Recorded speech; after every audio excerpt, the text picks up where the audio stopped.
Hello, welcome back to Behind the Filter podcast. I am so excited that you are back either watching, listening, or reading the blog, the emails, the social media posts, all the things. I'm your host, Johnette Cruz, and I'm back, you're here. Not I'm back, you're here. I'm glad you're here. That probably just shows you like how the last few weeks of mine have been. It's just me this week. We're going to talk about some things. But I am a little late doing this podcast this week because you know what? Life has been lifing. Okay. It's been a really, really challenging week for me. And I always say, like, I'm always going to be very super honest and vulnerable and transparent with things. More so with the subjects that pertain to me specifically. Obviously, if it involves another person, I can't really divulge too much information sometimes. But it has been a very, very challenging week for myself. And honestly, the last few weeks have kind of been just like a whirlwind. So I don't know if you're just stumbling upon this podcast or if you've known me for a long time or you just follow on social media. If you do follow me for any length of time, especially on social, you know I do have a broadcasting background. And I have been an entrepreneur for the last 6 years, and I've kind of dabbled in and out of lots of things. You know, I was in the fitness industry. I was a coach, a studio owner, a fitness instructor, personal trainer, nutrition coach, prep coach, all the things in fitness. I currently still do instruct, but it's just dance fitness, and it's very, very minimal throughout the weeks now. And I've always had like a broadcasting background because I have come from radio and TV. So that's why, you know, I have this podcast now. But broadcasting and doing radio and TV has always been a part of my life. And so regardless of whatever else I've been doing, I've always had my hand in telling stories, communicating stories, whether that's on radio, on TV, throughout social media, with my life, or on this podcast. So I recently decided to make a little switch of a transition for my career, and it has been crazy. Excuse me. I got back into radio on a full-time basis, and I had not done radio since 2005. Okay. So, it has been kind of like a whirlwind, and it's been so great and so exciting, to come back. And it's kind of funny to think that like, I came full circle. I started my broadcasting career in 2005 in radio. I was at 3 radio stations. I then, after a few years, went to another radio station, and then I transitioned into TV in 2013. So it is just insane to me. I did TV. Actually, no, not in 2013. That's when I left. I did TV from 2010 to 2013. And then I got diagnosed with an autoimmune disorder, and I really just had to kind of take a step back and kind of reevaluate my health and my life. And it was just the hours and all that was too much. So walked away from TV, did my own thing. 10 years later, come out of hiatus, get back on it into TV. I do a long stint at a local station here in Indianapolis, and then continue to do my thing, doing social media, content creation, then go back into TV again, only to come back to radio. So I just started that new position here in Indianapolis for a news format, and it has been such a whirlwind. I have been just absorbing all the information. It's been very overwhelming, but in a good way. And the difference is like TV news and radio news, the way they work are so completely different. Radio is super, super fast paced. We do a lot. I don't have a producer. I'm doing it all. So that, you know, it's different depending on specifically what you're doing. It's just new systems and a different way of telling stories. And it's been great, but it has been also super overwhelming, and I'm exhausted. So there's that. Along with a couple of other things that have happened. It has been quite the journey, let's just say, the last few weeks. A couple days ago, I think I was like literally about to lose my mind. Have you ever had one of those days where you don't know whether you want to cry punch a wall or you need a shot. That was me one of my days, okay? Not gonna lie. I literally walked out of the studio, got in my car, and lost my shit and cried. Just because I was literally like questioning my life's existence. Like, can I do this? But it's all good. I'm all great. It just shows you like once you get back into something and once you get tested, you kind of start to see like what you're really made of, and you got to just brush it off. And I came back the next day and I said to the rest of our news team, I was like, man, like I had a really, really rough day yesterday. And they were like, man, it's over and done with. You got this. And it was so good. And so now I feel amazing. It's been great. It's been awesome. I'm excited to fully dive in and really be the news teller that I like to be. So enough about me. That's why I've had a crazy week, just with, changing in schedules and getting acclimated to that and being a mom and just have lifing. So there's that. So that is for my tardiness on this podcast. So sorry. And I don't know why. Maybe I've been talking so much this week because I've been telling so many newscast stories that my voice is slightly a little coarse. So you'll have to forgive me if I tend to clear my throat a little bit. But one of the things I wanted to talk about, or the thing I wanted to talk about, honestly, was kind of overcoming adversity and overcoming struggles. I was listening to a podcast earlier this week, and you'll have to forgive me for the name of the actor, but he was in a very, very serious accident. And it left him, they couldn't even believe that he even survived. And so he was kind of retelling his story, how his rehab has been going, what the doctors had to do, how many procedures he's had to have, and all of those things. And it really got me thinking. And I like to listen to a lot of podcasts, more so like in the morning when I'm getting ready for work, or while I'm in the car if I'm driving back and forth. And when I was listening to this guy speak, I couldn't believe it, just some of the things he was saying. And I was just like, wow, like sometimes you need to hear somebody else's story to put things in perspective for you. And I have overcome a lot of adversity and a lot of struggle in my life. And this week was a test, honestly. And when I heard his story, I was like, what the fuck am I complaining about? You know what I mean? It puts things in such a broader sense of the word that you're just like, what I have gone through does not mean anything compared to this person. It's all by perspective and comparison. And so it was actually a Joe Rogan podcast episode. And I think Joe had ended up like saying something to the effect of, like, how do you continue to do this like day in and day out? And he's just like, you just got to take it day by day. Like, I can't think ahead. I have to know, like, I can't think that far ahead because of how my body works now. Like, I have to wake up and I have to see how I feel. And then I just do as much as I can do until I can't do it anymore. And then I rest and I rehab and I do all the things and I just take it day by day. But I don't ever take those days for granted anymore. And I thought that was really great, because I think all of us, for lack of better words, like we like to think ahead, we like to plan, which gets us overwhelmed, which causes stress and anxiety. We overthink and then we overplan and then we question and we do all these things. And if you just like break it down to its simplest terms, it's just to live moment by moment and day by day. Now, obviously, we have to be able to plan some things, of course, when it comes to like your week.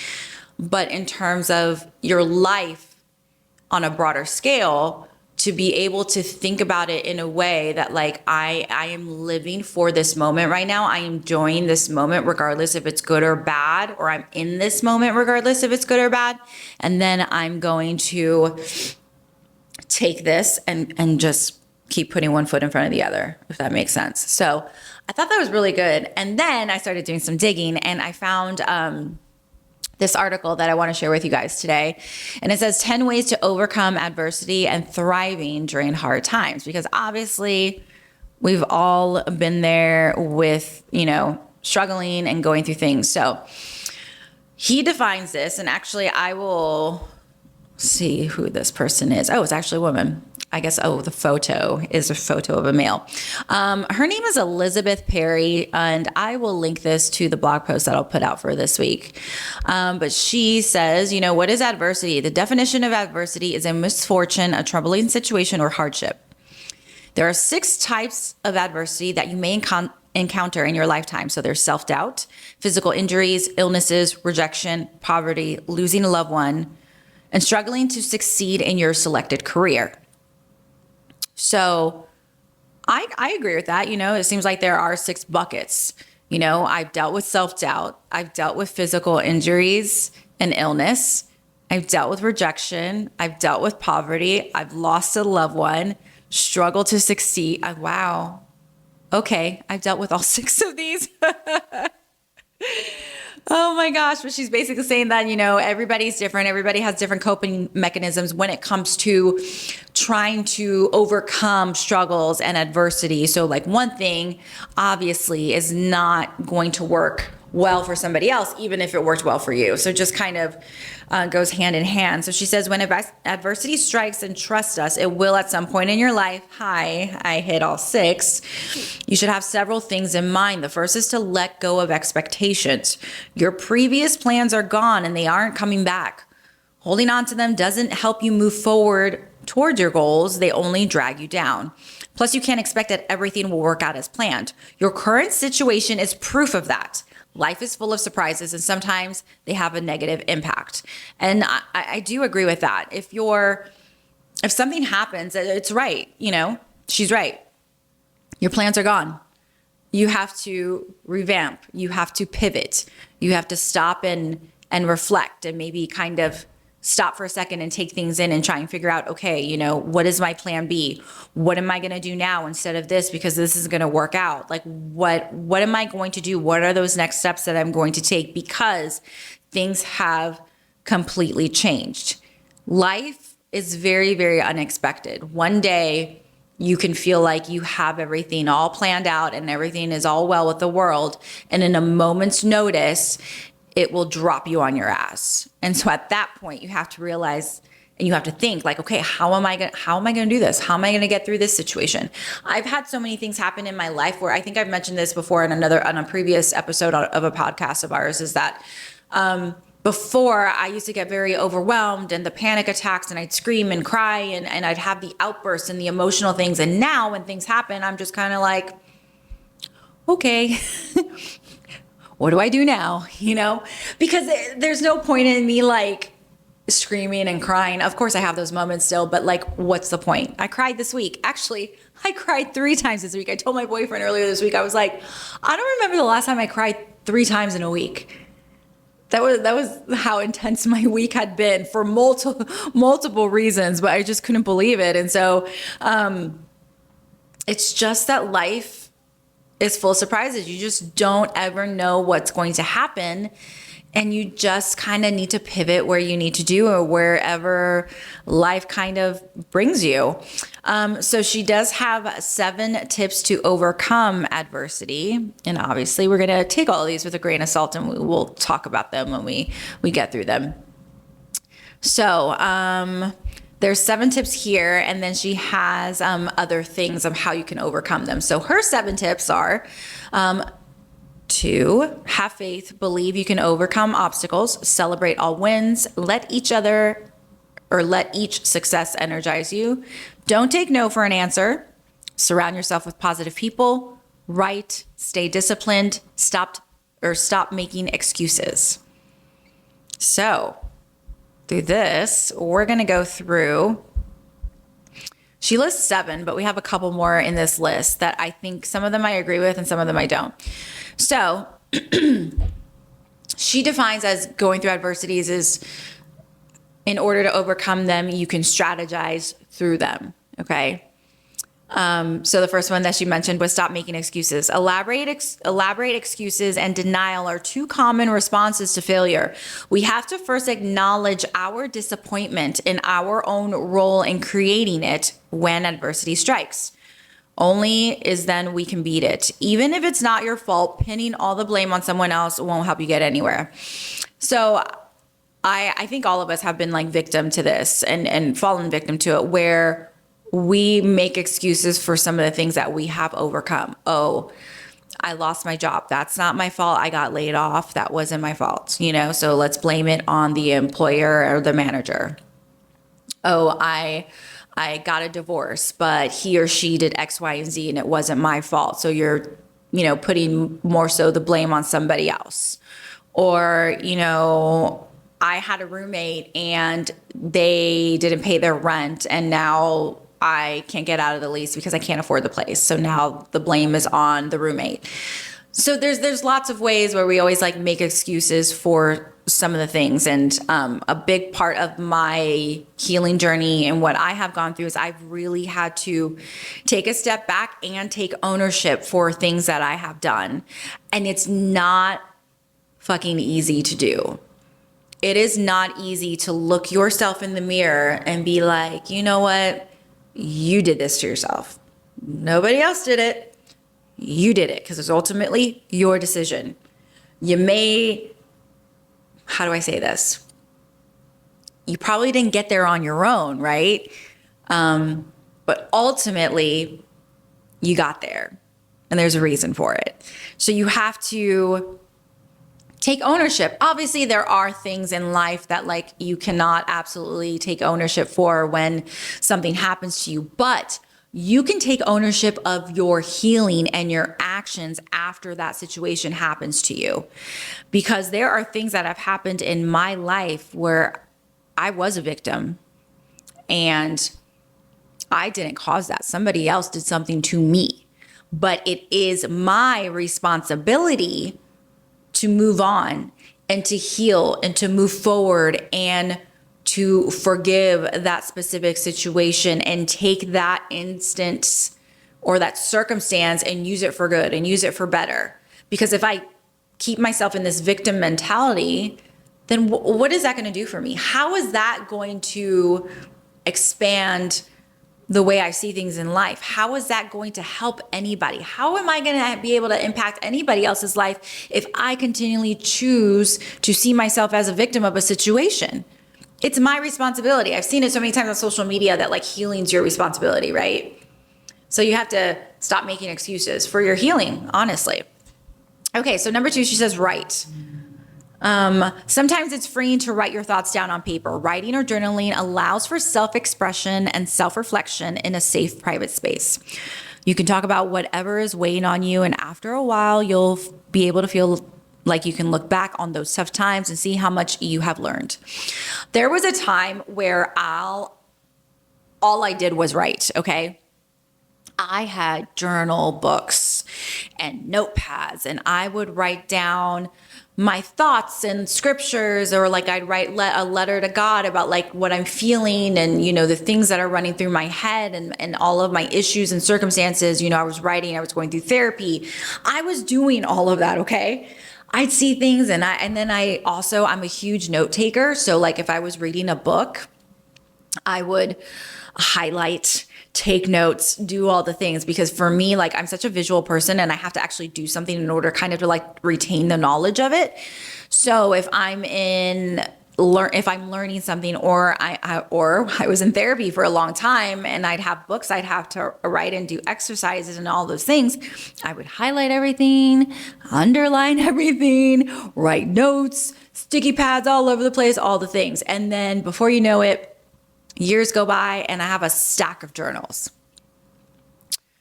So one day I came to those stack of journals and there was a day where I was not feeling the greatest and I decided to read through some of them. And oh my gosh, they were so dark. I was like, holy crap, why the hell am I reading this? I feel horrible right now. Well, it's because, I went through some horrible shit. And so, as it should be, it was dark, with my thoughts. And, obviously I had some good and some lighter moments in it too. But I got to a place where I wrote, and then I grabbed those journals. I literally stacked them up on my kitchen counter, and I took them and threw them in the trash. Because I was like, this is not Johnette anymore. This isn't Jay. This is not who represents me right now. So why am I holding on to all these journals that represent, sure, they represent my growth in my journey of healing and therapy, but it also represents all of the bad things and all of the anxiety and the panic attacks and the surgeries and everything. I didn't want a memory of it. I have the memory in my head. I don't need something physical of it. So for me, I felt like I had to journey through that process. So I think for writing, I would take it as a grain of salt. Maybe that works for people. Maybe it doesn't. It worked for me for a season in my life. Right now, I don't journal. What I love to do is I'm the one, if on social media, because I'm constantly on social media, I save 5 billion and one things, like, oh, that's such a good video. Oh, that's such a good quote. I live for quotes and live for great, deep videos. Okay. So that's kind of the season of life I'm in. All right. So her next one says, change your state of mind. Your thoughts define you. Amen. Yes. Your thoughts define you. When we expect failure or disappointment, we usually experience it. This is a psychological phenomenon known as the self-fulfilling prophecy. In other words, what you anticipate eventually happens. Training your mind to view situations or problems differently can and will have a different result. While we don't endorse the idea of fake it till you make it, there is truth in the value of positive self-talk and visualization. I completely 100% agree with this. Look, if you walk around with a negative state of mind and you are telling yourself your world is going to blow up, you're never going to amount to nothing, you have nothing to look forward to. I mean, if it's all doom and gloom, then that's what's going to happen.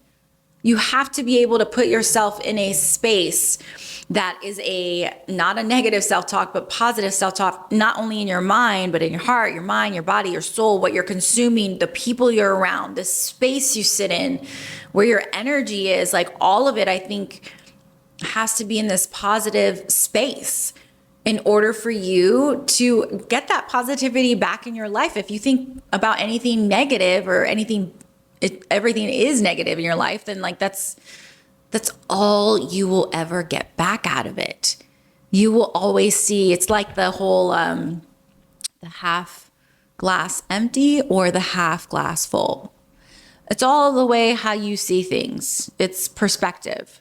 I always say, I see the positive things out of circumstances and situations. I think differently, whereas I know there are people in my life who are more so realist and they just call it like I see it. And sometimes I look at them and I'm like, okay, thank you for bringing me down from my fucking rainbow. I don't want to hear about the negative shit. Yes, is it part of our lives? Absolutely 100%. But there's also something to be said on the way you look at situations.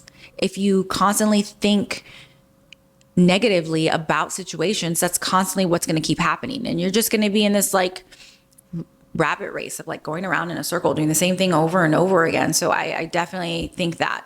I meditate a lot. I haven't meditated very much lately, but a lot of that is I can't even say the words, to visualize yourself doing the things that you love and doing the things that you see yourself doing in the future. And I think it's helped me so much in terms of how I wanted to see myself moving forward in my career and the things I wanted out of life, out of a partner and out of relationships and business and all of that stuff. All right, so number 4, stay disciplined.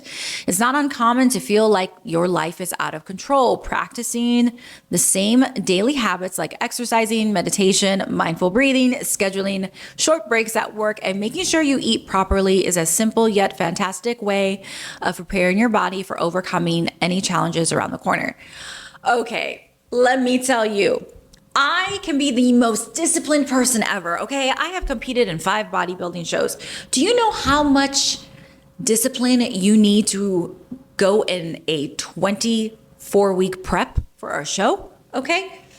I know discipline like the back of my hand. Right now in this season of life, my discipline sucks, personally. Sometimes my anxiety gets to me, and then I have anxiety about being disciplined and doing things I'm supposed to do, like getting sleep, like eating well, like scheduling those breaks to just breathe and meditate and do all of those things. So I think all of us struggle with that type of discipline. The one thing that I have been decided to be very disciplined about the last few weeks is sleep. Sleep really, really affects me if I don't sleep enough, with my immune disorder and with, all the lovely hormones and everything. So I, for the last few weeks, have made sure that I've gone to bed at a certain time every single night. And then I've woken up at a certain time in the morning, or I'm up by a certain time. And it's early. I go to bed early. But you know what? I have been super, super productive throughout the day. So do I scroll on social media? Absolutely, 100%. But then, I shut it off at a certain point. Okay, so number 5, this one I absolutely love. Use your sense of humor. Laughter is the best medicine, especially for your mental health. When you laugh, the hormones, good Lord, I need this, triggering stress reactions in your body, calm, boosting the effectiveness of your immune system. Laughing quite literally causes a change in brain activity. Your body creates gamma waves that aid in your natural healing processes, which lead to long-term mental fitness and positivity. Find ways to inject some humor at work or at home. Laughter will uplift your mood and others around you. For a big part of my life, I have always laughed, because if I didn't laugh, I would cry. So I've always chosen to laugh. And also because some of the things that have happened to me, that I have no other choice but to laugh, because I'm just like, it figures, So I think having a sense of humor while you're going through situations absolutely helps. Number 6, have faith. Don't sink in fear or self-pity. Believing that you can and will make it to the other side of the mountain standing in your way can determine if you can reach the summit or not. I think having faith in yourself is really, really big. I think having faith in general is really big. I have a very, very strong faith myself, not only in me being a Christian, but having faith in general, with spirituality, with life, with the energy around us, the things that are around us, the energy within myself, with my mind and my thoughts. I do have self-doubt on a lot of things, but for the most part, if I didn't believe in myself, and if I didn't believe that I could do the things that I wanted to do, I would have never been able to do them.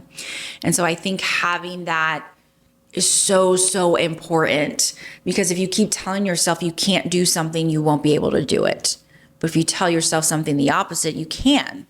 I mean, a great example is, I had 6 surgeries and 3 organs removed, and I wanted to run a half marathon, and my doctors were like, absolutely not. You cannot do that. Your body's not going to let you do that. And I said, okay, F you, watch me. And I did. They told me I couldn't do bodybuilding shows because of my body and because of all the things I went through. And you know what? I did 5. So it's just about believing in yourself, having faith, believing in whatever higher power you connect with. I think it's very, very important to have that spiritual aspect in your life. I don't know where I would be right now if I didn't have God in my life, and if I didn't believe. It's been such a huge part of my healing journey and the things that I have gone through. And I think it should be part of everybody's journey. So number 7, let each success energize you. No matter how big or how small, celebrate your accomplishments. You deserve it, which will only help establish your sense of empowerment and self-confidence. Successful people take the time to celebrate their victories, no matter how small. Yes. I love this. Okay. You have to celebrate you. Okay. Even if it's the smallest thing. There was a time in my life where the panic attacks were coming so hard, that I didn't want to live. Okay. And I had to get on medication. And then all of a sudden there was a day or a week where I didn't have a panic attack. Or it was actually 2 or 3 days. And I was so happy because I felt like I had some peace and I could breathe and I could live life. And it was great. It was awesome. And that might be small to somebody, but it was huge to me. Even a smaller instance as me just this past week with not being able to cut and edit and produce a broadcast in a certain amount of time, whereas the next day I walked in and I did in half the time that I did the day before. That was a win for me. I was like, yes, I'm getting this down. It's being able to celebrate yourself and celebrate the small things regardless how small. It could be something simple as like, I didn't pick up the cookie today. I didn't have the cookie. I mean, that's not my reality right now, but I'm just saying, no matter how small, how big, like celebrate your life, celebrate who you are. Don't take no for an answer. This is number 8. Oh my gosh, this is so good. Determination is one of the most important and effective tools to help you deal with adversity. One person turning you down does not mean everyone will. Do you know how many times I have been turned down in my life? Okay. At the beginning of my broadcasting career, I had sent my resume to this specific promotions and marketing director at least 10 times. Never heard back. I got introduced to somebody who actually knew him, and they said, oh, I think they're hiring. And I was like, yeah, no shit. I've been like sending my resume in and nobody wants to give me a time of day. And I got in there and I got the job. Now, granted, I ended up having a connection. And so I was able to go in there and just sell myself right when I got in. I was told, no about TV in the Indianapolis market. No, you don't have a degree. You can't do TV. You can't do top 25. You have to start out very small. There's no way nobody would give you a TV job. Oh, really? Watch me. And then I did it. Same thing with, what I just mentioned about doing the half marathons and then doing the bodybuilding shows. Somebody telling me I can't have my own business, and then I did it. So don't ever take no for an answer. A no should fuel your fire even more, 1. And 2, a no means that is not meant for you, that there is something else meant for you, and that's not supposed to be your path. So I think there's 2 ways you can look at it when you hear no from somebody. It's either like that no is a closed door, but then you have like the open window on the side, and then you have to kind of figure out, am I going to crawl through that window? Am I going to stay back? Or am I going to pivot and go back and do something else? So I think there's a way for you to be able to kind of figure out what you need to do on that piece.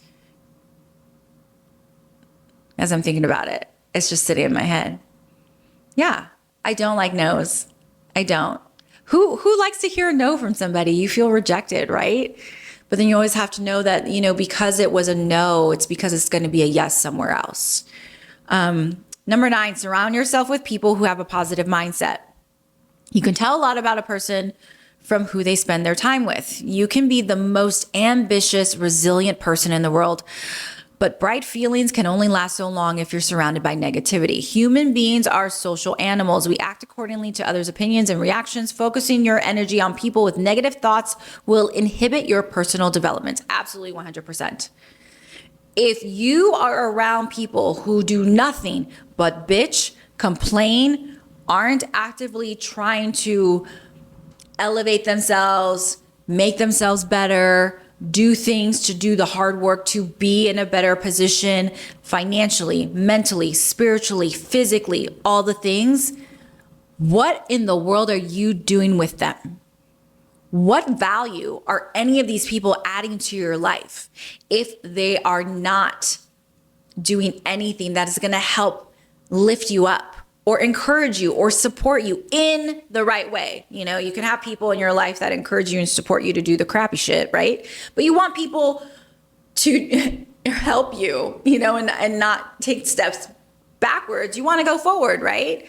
So that is what I think you really have to take sense in. And sometimes we keep those, I feel like sometimes we keep people around, or we have friendships around because like, oh gosh, I've known this person for such a long time. And like, I just do this or that. And, you keep them in just a little bit, but when you do meet with them, how do you feel when you leave? If you're leaving like full of anxiety, or you're feeling negative, or you're like, all you're doing is talking shit behind people's backs when you're with them and gossiping, then like, what's the point of the relationship? How is that benefiting you? How is that helping you be a better person? I have made I feel like I've made my circle just very small, because I have realized, the kind of people I want in my life. And if those people don't fit the criteria, then it's not like I don't like completely dismay the person, or I just cut them off entirely. It's just something I'm not going to seek, and I'm not going to engage with completely. Because I have put up very, very strong boundaries around my energy and how I look at life, and who I want to surround myself with. Number 10, spending time in nature. The natural world is a natural cure for troubled, restless souls. I do agree with that. Rest and self-care end up our last priority, which happens all the time. So being able to carve out some time just to even like go outside, walk, gardening, which is a negative for me. I don't have a green thumb, pinky, nail, toe in my body. Or go hiking significantly reduces stress levels. I love to be outdoors. There's a point where I hated being outside. I love to be outside and just kind of take nature in, but I'm not your girl to go camping. So those are just a couple of things that you can do, and kind of think about, when you're going through struggles or adversity, and being able also to look back and reflect on some of your situations. I like to look back and reflect, but I like to look back and reflect only to see how far I've moved forward from that position in that moment. And I also look back and reflect so that I can share my story in order to help other people, because I know I am just one of many stories in this world. But I also know that every single person has a very unique story, and every single person has a way to impact somebody else because of their life and what they have experienced. And I am such a big cheerleader of people being able to share their stories and to look back and to see how far they've come, and then to go and share it. Because you will, regardless, time and time again, you will inspire somebody else. You will encourage somebody else. You will make somebody else think a little bit differently about a situation, because maybe they didn't think the way you thought, and that's what they probably think maybe they need to do in order to move on from something specific. Kind of opens up your eyes a little bit to not only to your perspective of how you have handled a situation, but what other people have done in their lives. Learning how to overcome adversity isn't easy, but you have the power to transform into the best version of yourself. And I think that's what adversity and struggles do. It's always like a growing pains. You grow from it all. And then you do look back, like even just from a year ago, I never would have thought I'd be in this position I was in a year ago before. It's kind of crazy. So I think adversity is hard. I think struggling is hard. It sucks. But I also think it's necessary for growth, because I think if you've always had it easy and you've always stayed complacent, where's the growth in that? You grow through trials, you grow through situations and circumstances and the hard shit. That is where you grow. You don't grow when you just sit there. That's how you do life. That's how you make an impact, not only for yourself, but the people around you and your friends and your family and the people you encounter on a day-to-day basis. So I think I want to leave this podcast with just saying, if you are in the middle of a struggle right now, or you're dealing with some adversity, or you're feeling overwhelmed, or you're just in a season of life where like you just can't, your head keeps beating up against this wall and you're just like, I don't know what to do. That light just went off. That's kind of funny. And you're just like, I don't know what to do with this. You know, I encourage you to sit in it. Sometimes you need to sit in those moments, and it sucks, but you have to sit in it. You have to feel it. You have to let your body process things, and then fucking get to work. You know what I mean? It's hard, but you can do it. I've done it, and I will continue to do it because I know adversity will still come my way. It's not going to stop. My life is proof that adversity will never stop. It's just, what are you going to do when adversity does come, and how are you going to handle it? I hope this helps you guys today for this week's episode for Behind the Filter. I will make sure to link this article in the email and in the blog post for Behind the Filter. Make sure, if you are just coming across this, I would absolutely love to connect with so many of you. We've had lots of people downloading our podcast lately and really watching us on social media. And, you know, make sure to comment, to like, to subscribe, to share our podcast, to share our social media clips. You can also subscribe to our blog posts and our emails. And that'll be it for this week's episode of Behind the Filter. I'll see you next week. Bye.